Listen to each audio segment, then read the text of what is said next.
So we are now going to create users and groups in our Windows 2008 server. So let's get started. So first, make sure na meron kayong complete name nung i-add mong user. So since sa amin, the requirements are the all students of BIP. So I make a file of complete list of students. Then we're going to use here the NE2 ISO. So we can download that through Google. So install lang natin.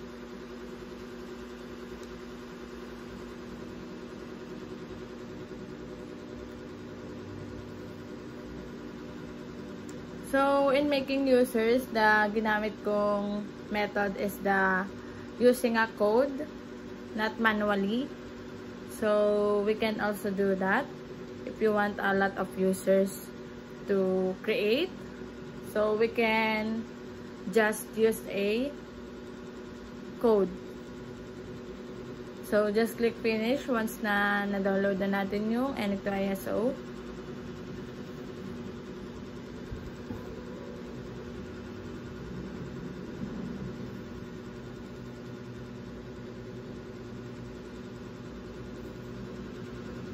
So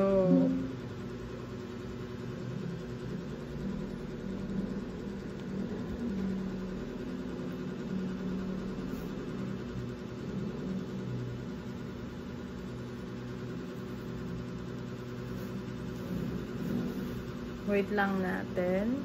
Medyo malaglang talaga yun sa ginamit kong laptop.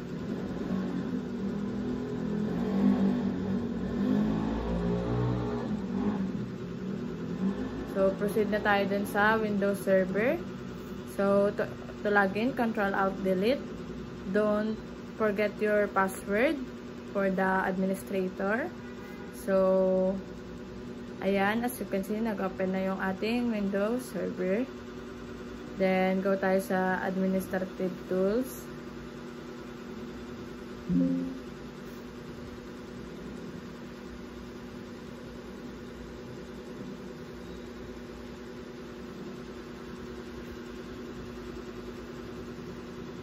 So, I just check the file if talagang nandun na sa loob ang ating list of names of users. So, punta tayo sa Active Directory. Then, click the domain that you provided or created.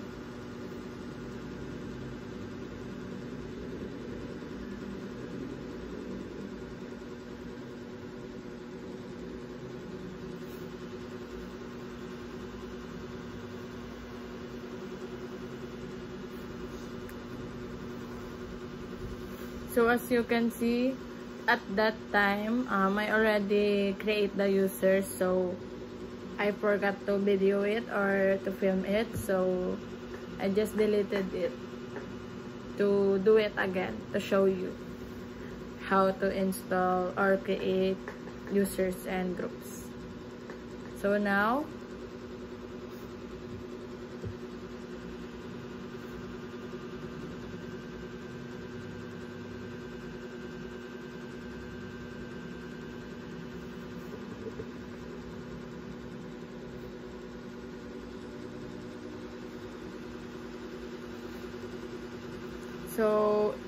pag-add na tayo ng group name, add natin yung group name, then next. So, dyan, ang requirements namin is also students of first year to fourth year IT students in PU. So, ayan, yung aming school has STEM and non-STEM from first year to fourth year. So, ayan, nagbabago lang yung NS and S since in STEM and non-STEM. So, after that group name, makikita natin mamaya yung list ng total students or the list of, yan. That is a notepad lang.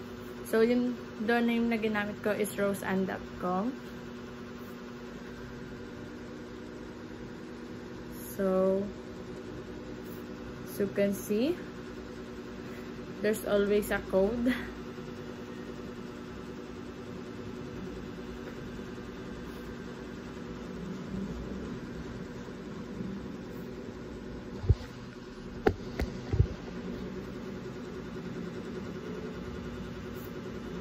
So, make sure na to prevent errors, accurate yung mga ilalagay natin na mga like kahit semicolon man yan, if may mali man dyan, talagang mag-error na yung ating codings.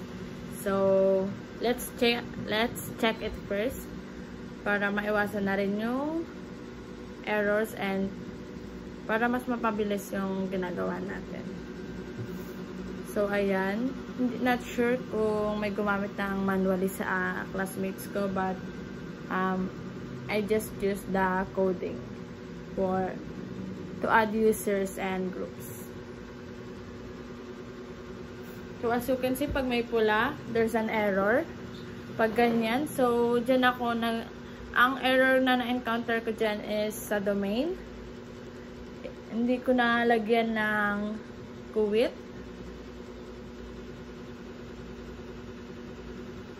Pero sa isang file name lang naman yun. Sa isang file lang siya. Nangyari sa 4th year, if I'm not mistaken. So, talagang pag ganon, you're going to figure out what is the wrong at your code.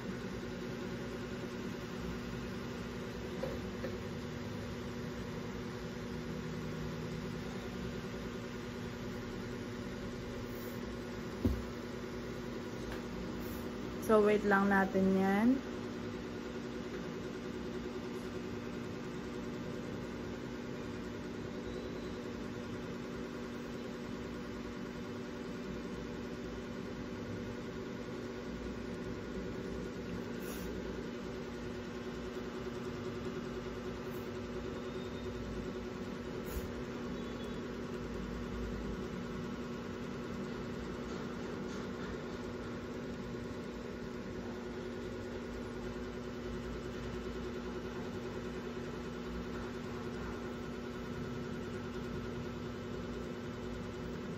Medyo natagalan din ako sa paggagawa dito sa part na to, creating users and groups.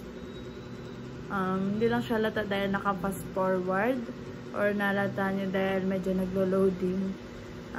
Pinifigured out if ano man yung error or what is the next step to do.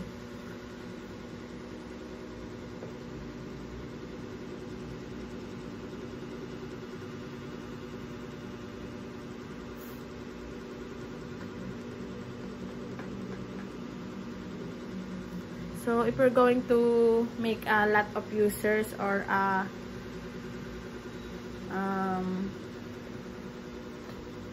huge amount of users, you can use coding than manually added them or creating them in our Windows server.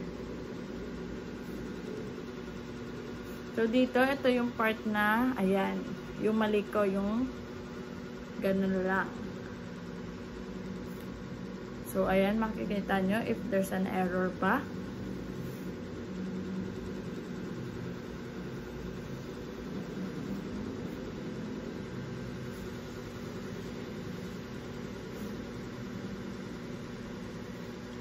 So, ayan, may mga kulang na ganong symbol. So, pag may ganon talaga mag-error, kailangan natin gawing accurate yung ating codecs. So, dyan, since nakasave na sa loob ng ating VirtualBox or server yung ating files, sa pag-add ng users, we can just copy that users.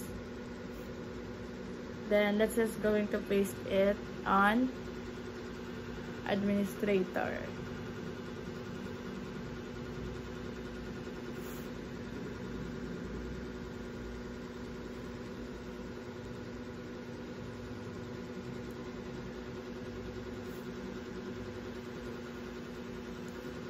So, as you can see, mayroon pa rin mga red. Then, so, meaning, there's still an error.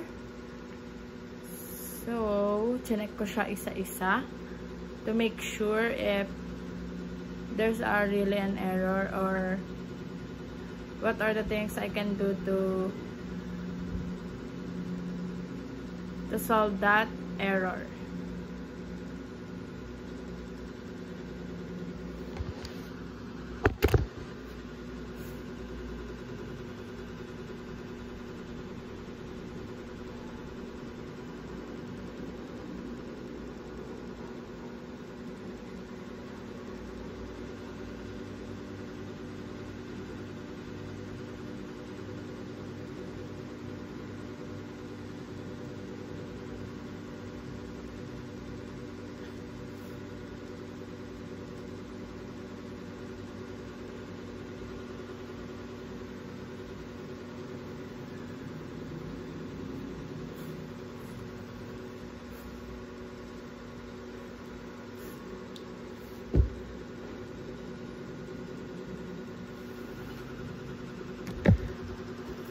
So, medyo maproseso din talaga yung paggagawa ng users, lalo na't ima-manual mo pa.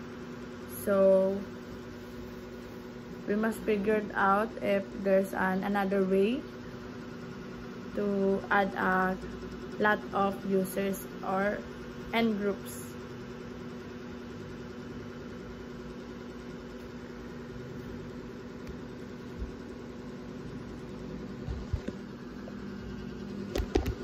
So, as you can see, ayan, na-prevent na natin yung error since to add the users.